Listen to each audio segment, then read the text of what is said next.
अब तुम भी मेरे रास्ते से जितना जल्दी हो सके उतना जल्दी हट जाओ। ये तुम्हारे हक में बेहतर होगा। तुम इस इंतजार में थी कि तुम्हारे रास्ते का पत्थर हट जाए। समीम, कैसी बातें कर रही हो तुम? क्या हो गया तुम्हें? हाँ, भला भला कोई बीवी अपने शौहर के लिए ऐसा कैसे सोच सकती है? क्या हो गया तुम्हें?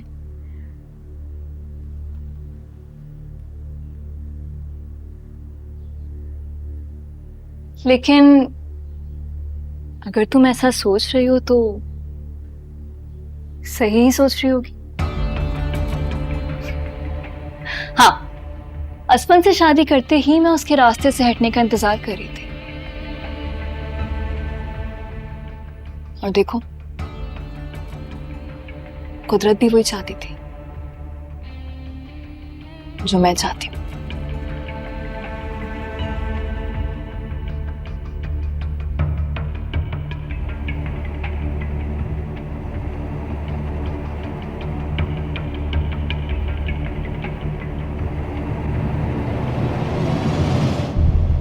और हाँ,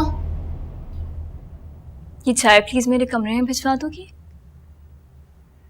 वो क्या है ना, इस घर में सब बहुत उदास हैं, इसलिए उन सबको दिखाने के लिए उदास रहने की थोड़ी सी एक्टिंग करनी पड़ती।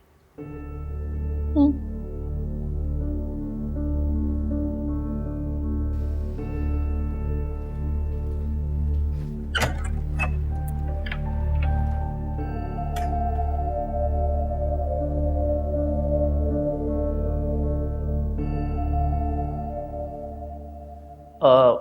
ये बताइए कि आपके भाई की किसी से कोई दुश्मनी या कुछ? नहीं, मेरे भाई बहुत शरीफ इंसान थे, ऐसी कोई बात नहीं है। यही तो करते हैं आप लोग, कोई सुराग ही नहीं रहने देते। आपके वाले साहब ने खुद मना किया असफन साहब की बॉडी का पोस्टमार्टम करने के लिए। अगर हम वो कर लेते तो शायद नताइज कुछ और होते अभी। खैर, आप परेशान ना हो, मैं इस केस में पर्सनली इन्वॉल्व और मैंने कुछ सीसीटीवी फुटेज भी हासिल की हैं, तो हम जल्दी किसी नतीजे पे पहुंचेंगे। Thank you. मैं इजाज़त चाहूँगा। बिल्कुल। चलता हूँ और तेरे फ़ोन का इंतज़ार रहेगा मुझे। जी। Thank you. Thank you so much.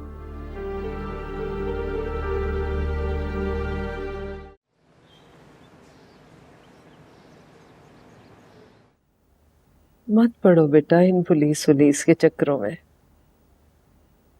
कुछ नहीं करेंगे ये तुम्हारे लिए। असफन तो चला गया मेरा। तुम अपना बहुत ख्याल रखो।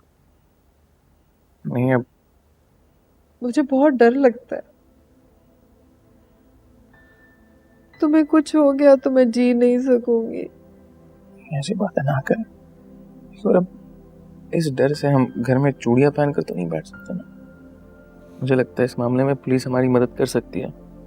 नहीं, तुम कहीं भी नहीं जाओगे। मैं तुम्हें कह रही हूँ कि तुम इस घर से नहीं जाओगे। बस नहीं जाऊँगा, कहीं नहीं जाऊँगा। बिल्कुल नहीं जाओगे। नहीं जाऊँगा, नहीं जाऊँगा। आपको डर नहीं लगेगा ना? क्या पता है, आपने खाना खाया? मैं समीम को बोल देता हूँ आपके लिए कुछ खाने को ले आती है। नहीं, वो लाई थी, मुझे भूख नहीं थी।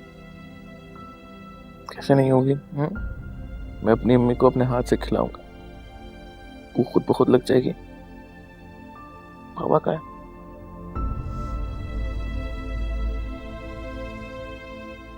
अपने कमरे में इतने महीने हो गए असफन को गए हुए। लगता है जैसे उन्होंने खुद को कमरे में बंद कर लिया। अल्लाह भला करे तुम्हारी फुप्पो का। वो आई है, उनका ख्याल रखती हैं, कुछ बेहतर है।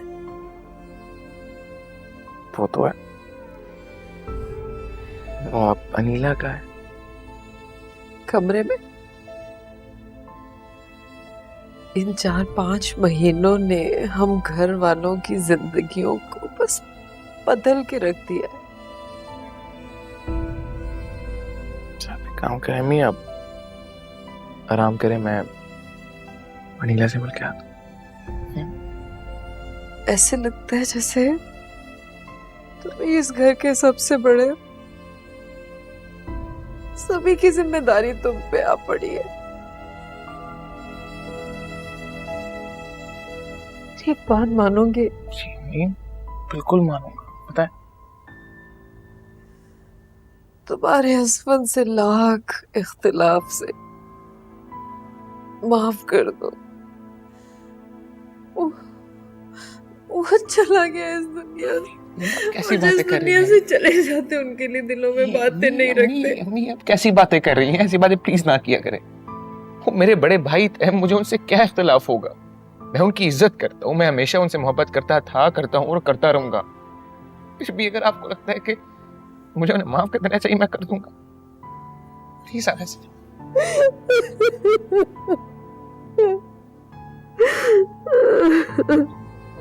रहूंगा आपके साथ।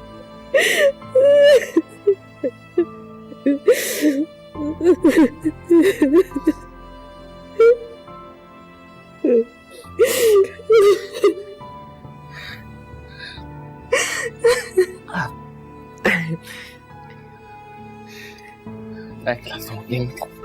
कुछ खाया नहीं जा रहा ना इनसे, तो मैंने लाइट से सैंडविचेस बनाए, ये खाए जाएंगे। ये देखिए जमीन आपके लिए क्या लाएंगे, कुछ खा लें।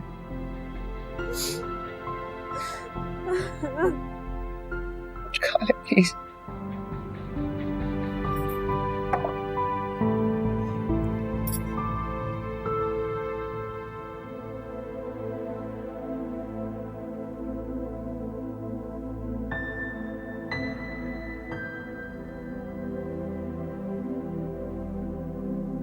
दोबारा पोस्ट कर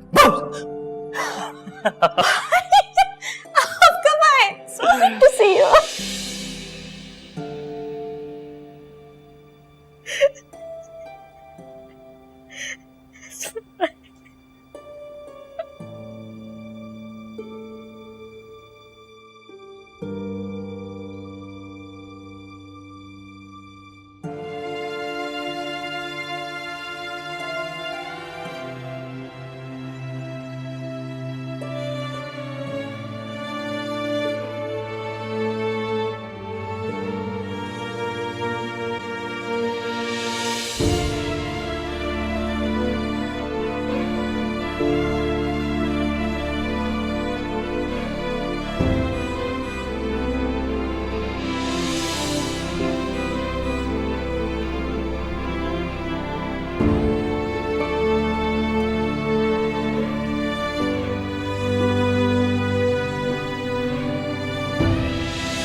नीलम, मैं तुम्हें पूरे घर में ढूंढ रहा हूँ, क्या हुआ?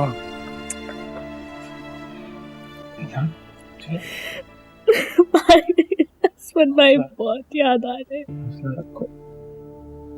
आपको पता है नाजिद का बर्थडे भी। पता है सब पता, लेकिन हमें ये दुख बर्दाश्त करना होगा। देखो तुम्हें पता है, जब हम किसी को रोकर याद करते हैं ना, तो उस इंसान को बहुत तकलीफ होती है। और हसबैंड भाई तो हमेशा तुम्हें हंसते हुए देखना चाहते थे। वो तो तुम्हारी वजह से मुझसे लड़ पड़ते थे। अगर तुम ऐसे रो रो कर उन्हें याद करोगी तो उन्हें बहुत तकलीफ होगी। मैं क्या करूं भाई, मैं खुद नहीं करना चाहती, पर मुझे खुद रोना आ जाता है। मैं क्या करूं? अनिला बेटा बस करो, बस मेरी जान, बस इंशाल्लाह सब ठीक हो जाएगा बेटा। अच्छा है तुम दोनों मुझे यहीं मिल गए। मैंने सोचा कुछ वक्त तुम लोगों के साथ गुजार लूं, फिर तो मैं जल्दी ही जाऊंगी। आपसे एक बात कहूं प्रभु? हाँ बेटा जरूर कहो। अब इस घर को आपकी बहुत जरूरत है, मामा को, खास तौर से बाबा को। अब आप ही उन्हें संभाल सकती हैं। कुछ दिन मजीद आप यहाँ हमारे साथ रुक जाए प्लीज। भाई बिल्कुल ठीक कह रहे पप्पू, मैं अब आपको कहीं नहीं जाने दूंगी। बेटा मेरा अपना दिल नहीं चाह रहा तुम लोगों को इस हाल में छोड़ के जाने को, लेकिन मैं क्या करूं, अहमद और उसके बच्चों की जिम्मेदारियां। अहमद भाई को हम समझा लेंगे पप्पू, उनसे मैं बात करूंगा। बस आपको यहाँ हमारे साथ रुकना ही होगा प्लीज, हमारे लिए। ठीक है मेरे बच्चों, तुम भी मुझे अहमद की तरह, मेरे बच्चों की तरह अजीज हो।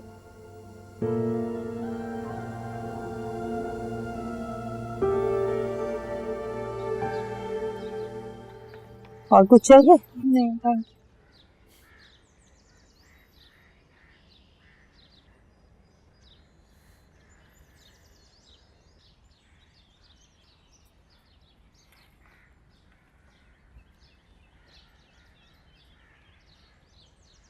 फराज चलो।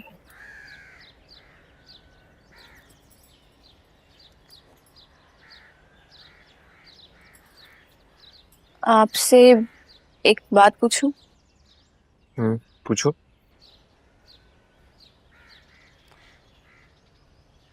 आप क्या फिर से मुझे अम्मी के घर वापस भेज देंगे?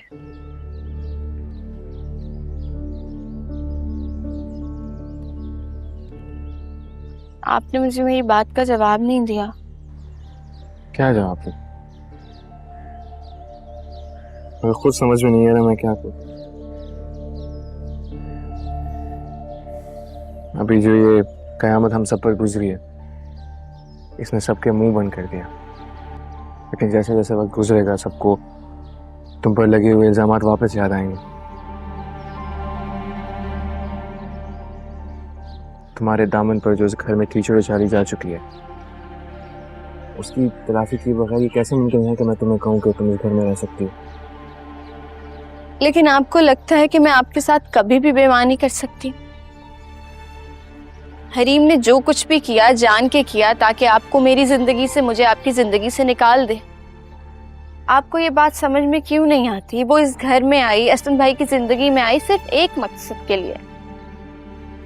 उसने मुझे खुद अपने मुंह से ये बात बताई थी। ओके ओके, यू नो, मान लेते जो तुम कह रही हो वो सच है। तो मुझे एक बात का जवाब दो, वो आदमी आरिफ, वो तुम्हारा साबका मंगेतर था?